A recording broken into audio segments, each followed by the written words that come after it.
ایک سلطان یحییٰ نام کا بادشاہ گزرا ہے۔ عرب کے کچھ حصوں کا حکمران تھا، تو اس کو بڑا شوق تھا لوگوں کو بانٹنے کا۔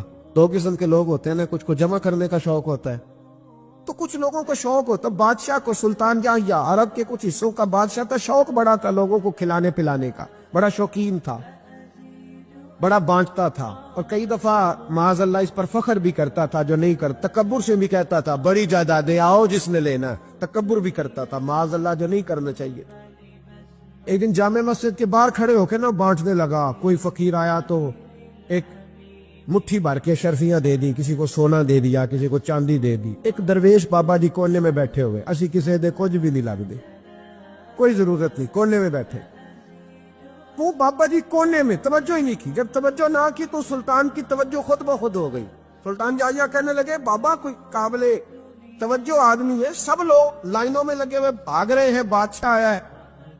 تو جب اس نے کہا شرفیاں، سونے، ہیرے، جواہرات تو جو نہیں تھے فقیر وہ بھی لائنوں میں لگ گئے، لیکن وہ فقیر پھٹے پرانے کپڑے، سانو تخت ہزارے دی لوڑ کیے، نالے کی لگے شہر ببول دے نال، اسی اپنی بال کے سیکنے، سانو کی لگے کسی اور دے نال۔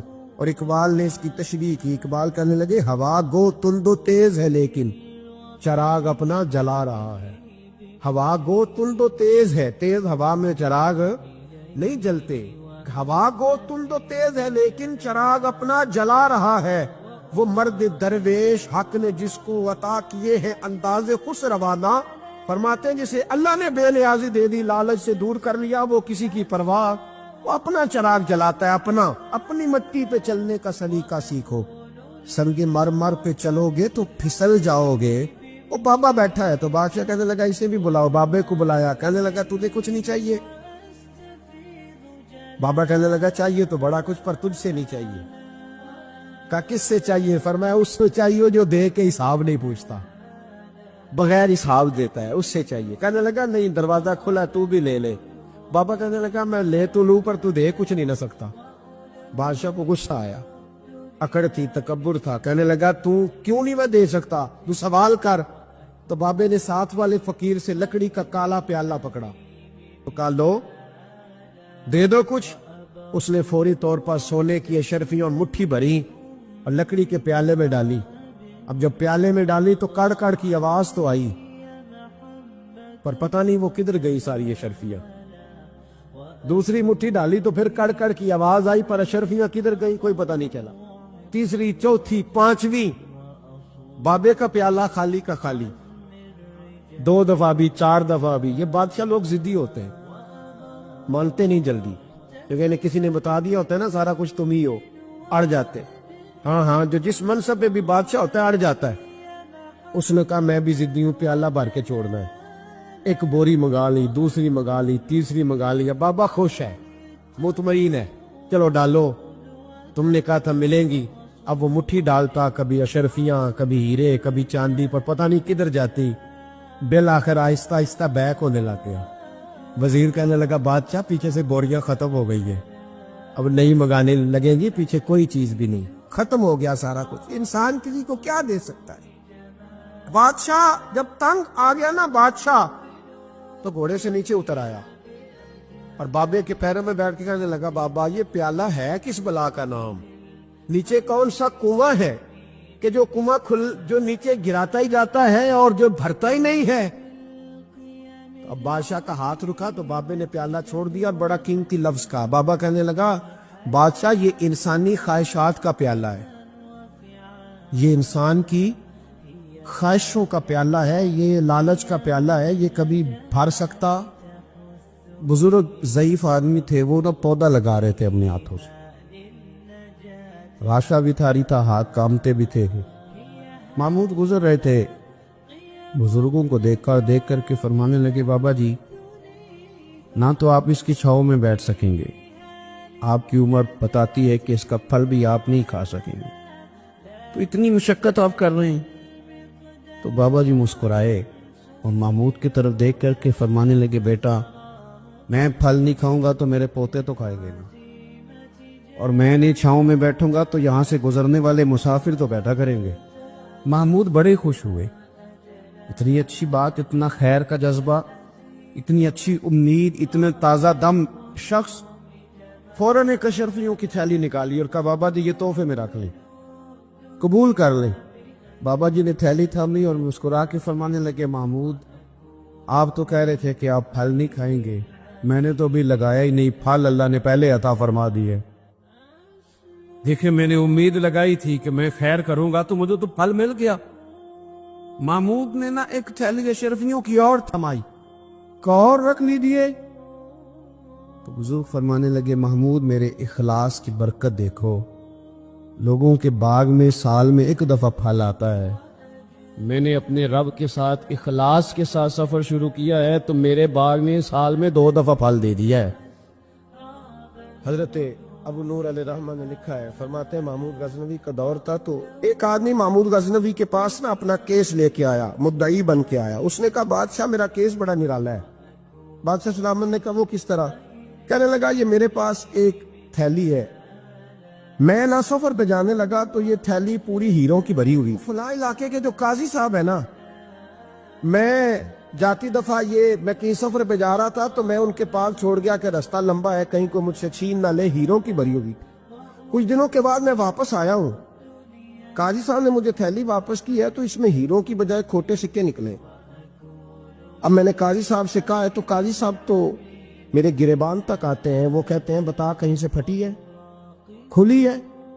وہ جس طرح ٹانکے لگا کے تو نے سی تھی اسی طرح لگے ہوئے ہیں کہ نہیں؟ تو حضور لگے بھی بالکل اسی طرح ہے، نہ پھٹی ہے نہ کھلی ہے۔ اب میں لٹ گیا ہوں، میری کل عمر کی کمائی ضائع ہو گئی، کھوٹے سکے کہاں اور ہیرے کہاں؟ تو مہربانی کرے اور میں آپ کی بارگاہ میں اللہ رسول کے نام پر حلف دیتا ہوں کہ میں ہوں بالکل سچا۔ محمود غزنوی کہنے لگے تو جا، تھیلی چھوڑ جا، اور جب میں تجھے بلاؤں گا پھر دوبارہ آنا۔ وہ شخص چلا گیا۔ محمود غزنوی اٹھے، دربار برخاست کیا، لوگوں سے کہنے لگے چلے جاؤ میں 3 دن کے لیے سیر کرنے جا رہا ہوں، 3 دن کے بعد لوٹوں گا۔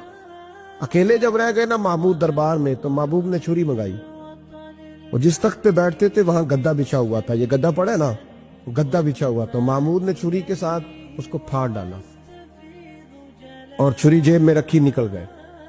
کہنے لگے میرے بعد کوئی میرے دربار والے احاطے میں داخل نہ ہو۔ محمود چلے گئے۔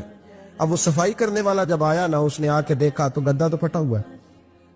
اس نے شور ڈال دیا، پہرے دار بھی آ گئے، فلاں صاحب بھی آ گئے، فلاں صاحب۔ اس نے کہا وہ خدا کے بندو اس کا گدا پھٹ گیا ہے، وہ تو مال ڈالے گا۔ اس نے کہا تھا سوائے صفائی اور نگرانی والے کے دوسرا آئے کوئی نہ، اور یہاں آیا بھی کوئی نہیں، پہلے دن ہی پھٹا ہوا ہے تو لٹکا دے گا سب کو، کیا کریں؟ شور ہو گیا، سارے دربار کے ملازمین اکٹھے ہو گئے۔ ایک بندہ بولا، کہنے لگا فکر نہ کرو، میں کیسے بندے کو جانتا ہوں، اس طرح سیے گا کہ جس نے پھاڑا ہوگا اسے بھی پتہ نہیں چلے گا کہاں سے پھٹا تھا، ایسا بہترین رفو کرے گا کہ پتہ بھی۔ اس نے کہا یار ہم سارے ایک مہینے کی تنخواہ دیتے ہیں، تو بندہ بلا۔ وہ بلا لیا اس کو، اس کا نام محمد رفو گر تھا۔ وہ آیا، اس کو گدا دکھایا، اس کا یار اس طرح سینہ پتہ نہ چلے۔ اس نے کہا فکر ہی نہ کرو، میں بڑا کاریگر ہوں۔ بڑے بڑے کاریگر لوگ نہیں ہمارے ملک میں پائے جاتے، کوئی نشان چھوڑتے ہیں پیچھے؟ بڑے کاریگر یا پیسے ہونے چاہیے، بڑے بڑے کاریگر بندے۔ آپ یقین کریں ایسا ایسا فلسفہ، یہ عمرہ عبادت ہے نا، سرکار دو عالم صلی اللہ علیہ وسلم کی بارگاہ کی حاضری بڑی نعمت ہے نا۔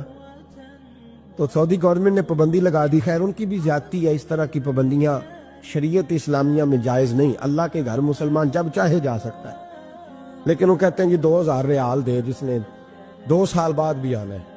انہوں نے پابندی لگائی تو ہمارے ایجنٹوں نے بھی کئی خاص ٹریننگ حاصل کی ہوئی ہے، پتہ نہیں کہاں سے سیکھ کے آئے، انہوں نے بھی رستہ نکال لیا۔ ایک سال سے میں نے کہا کہ جناب وہ 2000 ریال لگ گیا تو کیا کرنا ہے؟ کہنے کوئی مسئلہ نہیں، پاسپورٹ نواں بنوا لو، گنجائش ہے، یعنی ہر شے کا حل ہے۔ اور میں نے کہا یار اب عمرہ کرنے جاتے وقت بھی بندہ دھوکہ دے کے جائے، اللہ کے گھر جاتے وقت بھی اس طرح کی حرکت کرے، کیا حال ہو گئے؟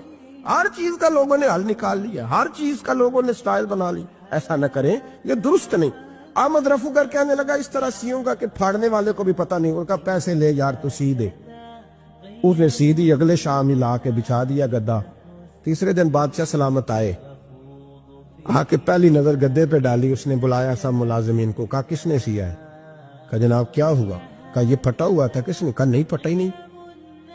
وہ کہنے لگے بنو بات میں خود پھاڑ کے گیا تھا، تو بتاؤ صحیح سیا کس نے ہے؟ کہا جناب آپ پھاڑ کے گئے تھے تو بتایا کیوں نہیں؟ فرمانے لگے اسی لیے تو بتایا نہیں تھا کہ تم خود تحقیق کر لو، بلاؤ بتاؤ سیاہ کس نے؟ تو بلا لیا، احمد رفو گر آ گیا۔ اس کو جب بلا کے سامنے بادشاہ کھڑا کیا، کہا بھئی تو نے سیاہ ہے؟ کہنے لگا حضور آپ کے سارے ملازم کٹھے ہو کے آئے تھے، میری غلطی کوئی نہیں۔ کہا نہیں یار تو بڑا کاریگر ہے، میں نے اپنے ہاتھ سے پھاڑا تھا پر مجھے بھی نہیں پتا چل رہا کہاں سے پھٹا تھا۔ اچھا یہ بتا یہ تھیلی جو ہے یہ بھی تو نے سی تھی؟ اس نے کہا جی آپ کے خادم کا ہی کارنامہ ہے، وہ فلانے علاقے کے قاضی صاحب آئے تھے، اس میں سے ہیرے نکال کے تو کھوٹے سکے بھرے تھے، تو مجھے بھی تھوڑا سا حصہ ملا تھا۔ محمود نے سارے گواہ بھی اکٹھے کر لیے، ثبوت بھی اکٹھے کر لیے۔ پھر قاضی کو بلایا، پہلے سارے ثبوت اور گواہ کیس حل کر لیا۔ پھر ہمارے ہاں یہ حال ہوتا ہے کہ مدعی 2-3 ہفتے کے بعد خود ہی ہاتھ باندھ جاتا ہے، کہنا تسی میری جان چھڈو، مجرم پھڑو پاوے نہ پڑھو۔ وہ کہتا ہے مجھے معافی دو، میں رہا۔ ظلم ہے نا، ظلم زیادتی ہے کہ جو بیچارہ اتنے سوال مجرم سے نہیں ہوتے جتنے مدعی سے ہوتے، آپ یقین کریں اتنے سوالات ہوتے، وہ بیچارہ ہنس جاتا ہے۔ یہ طریقہ درست تو نہیں ہے کہ لٹ گیا اور دوسرا طرح طرح کے سوالوں کے جواب دیتا پھرے بیچارہ۔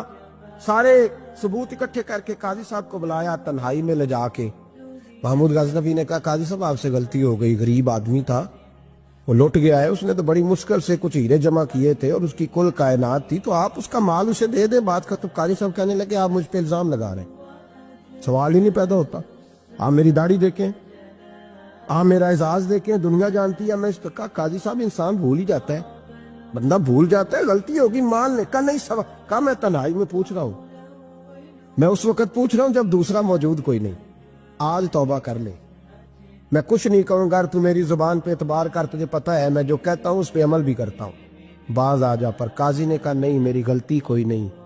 محمود نے پھر بھرے دربار میں بلا لیا، مجمع عام میں۔ مہلت کے دنوں میں جو توبہ کر لے وہ بچ جاتے، لیکن لوگ رسوائیوں کے دنوں میں بھی واپس لوٹتے اگلا گھر دیکھ کے، پھر حالات اور طرح کے ہو چکے ہوتے۔ جب بڑے دربار میں قاضی کو بلایا، بھائی تو مانتا ہے کہ نہیں؟ اس نے کہا نہیں۔ تو کہا بلاؤ احمد رفو گر کو۔ جب احمد رفو گر آیا تو بوڑھے قاضی کی ٹانگیں کانپنے لگی، جملے ٹوٹنے لگے، لفظ زمین پر گرنے لگے، بات صحیح نہیں ہوتی، زبان لڑکھڑانے لگی۔ محمود کہنے لگے قاضی میں نے تجھے کہا تھا وہاں مان جا بات، اب بڑے دربار میں بول۔ جب قاضی صاحب کی گردن خود بخود جھک گئی تو دنیا سمجھ گئی، کہا نکل جا میرے دربار سے۔ محمود بولے نکل جا، اتنی تجھے عزت دی، اتنی بڑی تنخواہ دی، قاضی بنایا، اور یہ تھوڑی سی رقم کے لیے، تھوڑی سی رقم کے لیے تو بددیانت ہو گیا، چل چلا جا، نکل۔ قاضی دربار سے نکلا تو لوگ لعنتیں برسانے لگے۔ کل جو دکانیں چھوڑ کے سلوٹ کرنے آتے تھے وہ کہنے لگے اس کی عمر دیکھو، اس کے کام دیکھو، دیکھو اس نے کیا کیا۔ گھر گیا، بچے جن کے لیے پاپ کمایا تھا، جنہاں لی تو پاپ کمائے ہن کتھے نہیں ہو تیرے کر دے۔ وہ بچے کہنے لگے ابا جی ہم تو سکول مدرسہ جانے کے قابل نہیں رہے، امید تھی کہ بیوی ساتھ دے گی۔ وہ کہنے لگی میں میکے کیسے جاؤں گی، گلی کی عورتیں طرح طرح کی باتیں بناتی ہیں۔ اور بھائی کامیابیوں کے بڑے سربراہ ہوتے ہیں، کوئی کامیاب ہو جائے تو سارے کہتے ہیں میری سپورٹ سے ہوا ہے، ناکامیاں ہمیشہ یتیم ہوتی ہیں، ناکامیوں کا کوئی سربراہ نہیں ہوتا۔ جب تک تو قاضی تھا تو بڑے بات تھی، ہر بندہ کہتا تھا رشتہ دار ہے، اور رسوائی ہو گئی تو وہ تیری آنکھ ہو یا سنگ ملامت کی چبھن، حالات ہی بدل گئے۔ قاضی خاموشی سے اندر چلا گیا، اپنی رسوائی سمیٹ کے بستر پہ لیٹا، نہ روٹی کی بھوک لگی، نہ پانی کی پیاس لگی، نہ نیند آئی، ساری رات تڑپتا رہا۔ سویرے گھر والوں نے دروازہ کھولا تو روح پرواز کر گئی تھی، دنیا چھوڑ گیا۔ حضرت ابو النور علیہ رحمہ بولے، فرمانے لگے یاد رکھو کبھی بددیانتی نہ کرنا، کبھی۔ یہ تو محمود غزنوی کی عدالت تھی، قیامت میں رب کریم کی عدالت لگے گی۔ اور فرمایا وہاں تو گواہی دینے والا احمد رفو گر تھا، قیامت میں تو تمہارے اپنے ہاتھ پیر گواہیاں دیں گے، تمہارا اپنا وجود گواہی دے گا۔ اور فرمایا یہاں تو لعنتیں دنیا دار برساتے تھے، وہاں فرشتے ہوں گے۔ اور قاضی کو تو موت آ گئی تھی، قیامت میں تو دوبارہ موت بھی کوئی نہیں آئے گی، وہاں تو رہنا ہے اور سہنا ہے۔ سلطان محمود غزنوی کے زمانے میں نا چوریاں بڑی ہونے لگی، بڑی چوری، روز چور آ جاتے، سارا علاقہ پریشان ہے۔ چور تھے 4، جس گھر میں بھی